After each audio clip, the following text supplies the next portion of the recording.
When I run, it's actually like being locked into my own little world for a while. And I find myself thinking quite a bit about life, about God, you know, the big questions. What's this race of life all about anyway?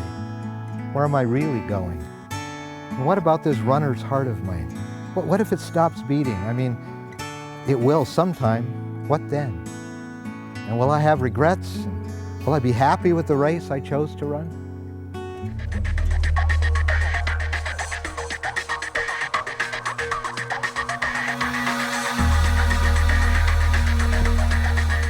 You know, some things I just wish I could do over again. It's like this 5K race I entered a while back. Should have been easy, but about a half mile from the finish line, I got so dehydrated and overheated, I had to quit. And I kicked myself the rest of the day, but the race was over and there were no second chances. But are there ever really any second chances in life? Surprisingly, the answer is yes. The Bible calls it salvation. Salvation is God's great second chance for every one of us. You see, all of us have stumbled and come short in the race of life in some way. The Bible calls it sin. And our failures and the decisions we made to go it on our own, independent of God, get us going down the wrong track and trip us up. But here's where God's second chance comes in. In fact, the Bible tells us to imagine a stadium filled with cheering fans. They're all of the people who have found God's second chance and they finished their run on earth. They're like the many people that I've met, and perhaps you have as well, whose lives were recharged and redirected by this thing we call salvation.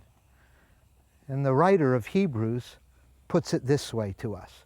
Therefore, since we're surrounded by such a great cloud of witnesses, and those are the cheering fans, let us throw off everything that hinders and the sin that so easily entangles us, and let us run with perseverance the race marked out for us.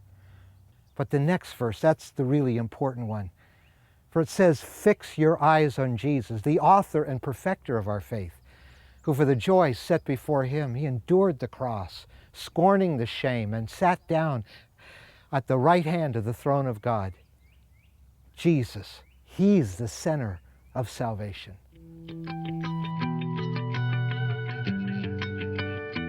Destination, that's what it's all about. In fact, in this race of life, our destination is not so much an accomplishment or even a place, it's a person, the Lord Jesus Christ himself.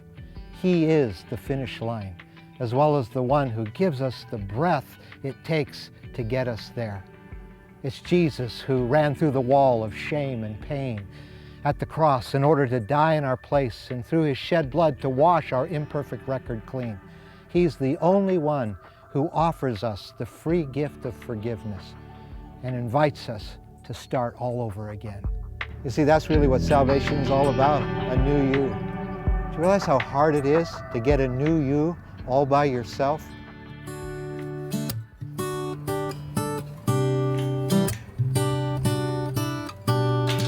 So what about you? Where are you in this run?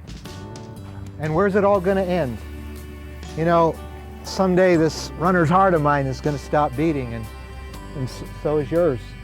And the question is, what then? And what's going to be at the destination? A lot of things that don't really matter in life? Or maybe the question is better, who will be at the destination? It can be Jesus Christ.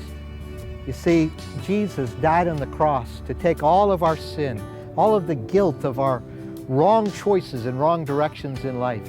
So I encourage you to say no to your sin and no to the track you've been running in life, and say yes to Christ's forgiveness, yes to Christ's way in your life. And if you make that decision, I encourage you to tell a Christian friend or a pastor about it who can help you in this run.